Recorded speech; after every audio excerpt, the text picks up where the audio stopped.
That right there is gonna be my bite. Oh man, that bite of fat, those are like golden little nuggets right there. And I love the peppery crust. Hey everybody, I'm Chef Tom with atbbq.com. Back on the patio, rolling smoke today for some salt and pepper pulled pork. Boston butt pork shoulder. You got your fat cap side, then you've got the opposite side, your blade bones over here, and right here's this crevice that we're gonna clean up.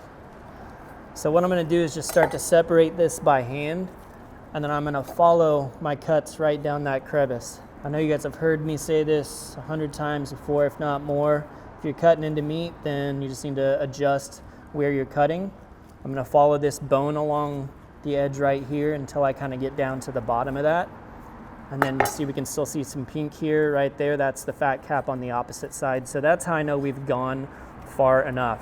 Now what we want to do is just get the knife underneath there and start to take some of this stuff off the surface, the stuff that we don't really want to eat later. Now the idea with this salt and pepper pork is we're going to make a really versatile pork butt. One of the comments I get a lot about pulled pork is like, well, there's only like 4 of us in the house. I make a full pork butt. Like, what do I do with all that meat other than eat pulled pork sandwiches? Which, nothing wrong with that. But there's tons of ways to use pulled pork. The thing about it is you got to start with a pretty versatile, solid pork butt that you can turn into a lot of different things. So by going with the salt and pepper base, and there's a couple other ingredients in here you'll see as we get further along into this cook, but starting with something that's really versatile is going to allow you to make more versatile meals out of it. You throw this in pasta, definitely in tacos. I've even got a recipe for a pulled pork curry. A lot of these you're going to see land on our blog with a bunch of great photos and recipes, and they all come out of this one pork butt. So when you're sitting there with a ton of pulled pork in the fridge and you're like, seriously, we're going to eat pulled pork sandwiches again? No, you got lots of options. Now that that's looking pretty clean, we're going to start to look at the actual outside. I'll check and see if anything got stuck, any hard stuff got left on here. I'm not feeling anything here. And then just kind of trim up any loose ends. That's looking good. Let's look at the fat cap side now. Now I'm going to be leaving this fat cap on for the cook today, but I'm going to score it fairly small so that when we go to actually pull all this apart, you get these little bites of fat that are worked in throughout the meat. One spot I usually pay attention to is right here. This is that money muscle. There's always some hard fat right there. I'll get rid of a little bit of that, and then we kind of curve it out just to make it a little bit smoother. A thing I've run into so many times when cooking pork butts is when you've got sharp edges and then they get some bark on them, they'll bust through your foil when you do the wrap. So I'll find any of those kind of sharp edges and just kind of round them out just to avoid losing any juice during the wrap. Now for the score. So there's a fat cap, there's it's like a false cap. Basically there's a little bit of meat here and then some more fat. We're gonna go all the way down to that bottom fat cap. And again, just cutting down, I don't know what that is, 1/4 of an inch or so, getting through that so you can see that first cap and then some meat. And again, I'm making these fairly small because when we go from the other direction, these are basically all gonna separate, and then you get little bursts of that fat all throughout the pulled pork. The other thing we're doing is providing a great little space to get some seasoning down in here. That's just kind of a secondary win though.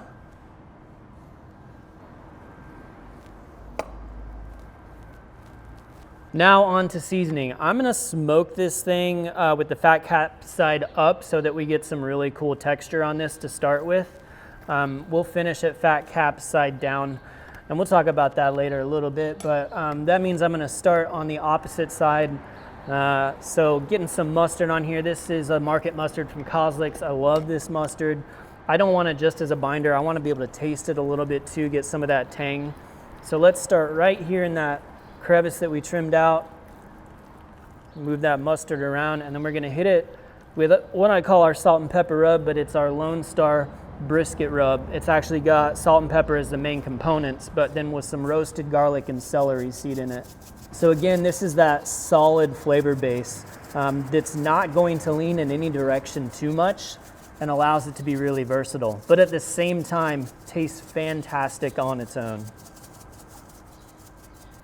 So let's close that up. We'll hit the sides here.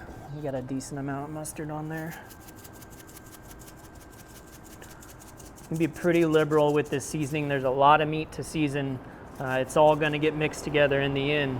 But what we want for now is a nice crusty bark on the outside.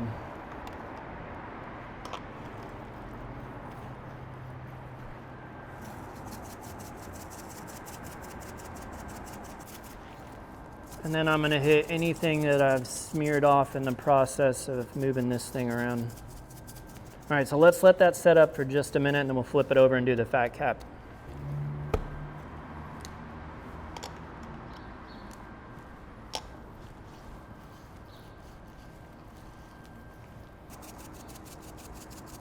Onto that fat cap.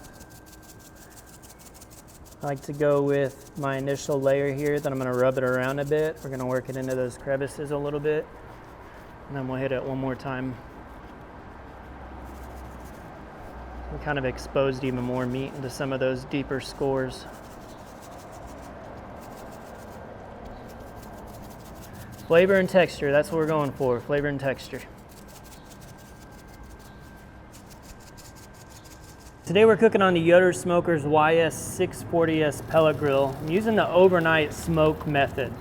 So right here on the grill, we've got a pork butt that's been on there all night long, running at 200 degrees. So this one is like ready to wrap right now, which is great because you can go to sleep.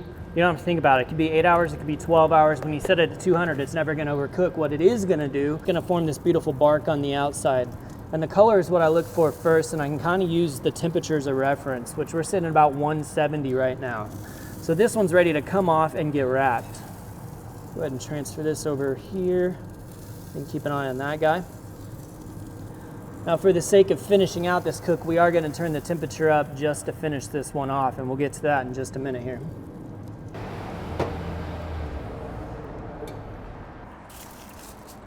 The pork butt, we're flipping over now. We've got the crevice here, we got the fat down. It's gonna start to render out as this braises in its own juices and in its fat. We're gonna help that along with a little hot sauce here. Now this is not a spicy hot sauce, this is our pit fire hot sauce. It's got grape pepper and vinegar flavor to it. So it's not gonna make a spicy pulled pork. Trust me, my kid's been eating this for a week. I put about 1/3 to 1/2 cup on there. What's gonna happen is as this cooks, it's gonna start to melt down, mix with the juices in the bottom, and then just kind of braise the opposite side. So we wanna wrap this up really tight in several sheets of foil to make sure nothing busts through. Again, watch those edges. I go a little soft on the edges because there might be those corners that wanna poke through. Pretty little Christmas gift right here. Fully enclosed, nice and tight. And now we're gonna finish with the braise. So now the temperature's going up to 300 to finish this out. Here we have one that I started even earlier, so it's all the way done now. We're looking for a finishing temperature of about 205 degrees internal, but most importantly, now this has been cooking wrapped up at 300 degrees for a few hours now, but we're looking toward this blade bone right here. That blade bone's gonna be the biggest indicator. If I can slide this out, then we're ready to make pulled pork. Look at that puppy, she's clean. Let's throw that pork butt right down there in its place. Finish this one out and to get the bark on the top one. Time to shred this puppy up, let it rest just a little bit. Not super important with pulled pork because all of that juice that's collected is going right back into the pork. A little bit of fat left in the pan there. Now this puppy is gonna be soft, I can tell. Woo! So we got all that beautiful bark on the outside. On the inside, which hasn't seen any salt and pepper yet, that's still super juicy, but it's also gonna soak up all the juices that have come into the pan through the wrap. And now once you get this mixed up, you have bites of that peppery bark. You've got the juiciness kind of working its way throughout.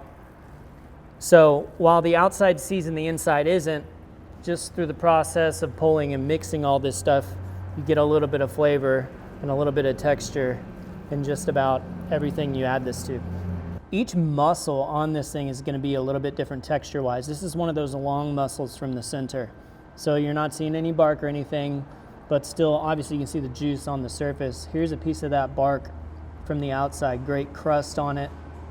And then here's one of those little bits of fat that I was talking about. See how it broke down right into one of those little squares? You get all three of these together and you're set.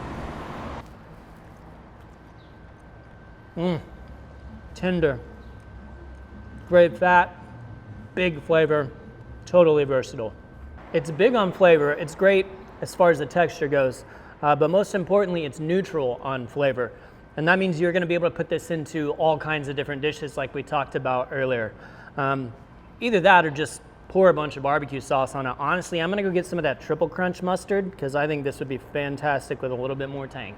I'm gonna have a bunch of recipes that fall out of this one recipe, and you can find all those at atbbq.com/thesauce. So be sure to be checking back there every once in a while, especially we'll try and link them to this salt and pepper pulled pork.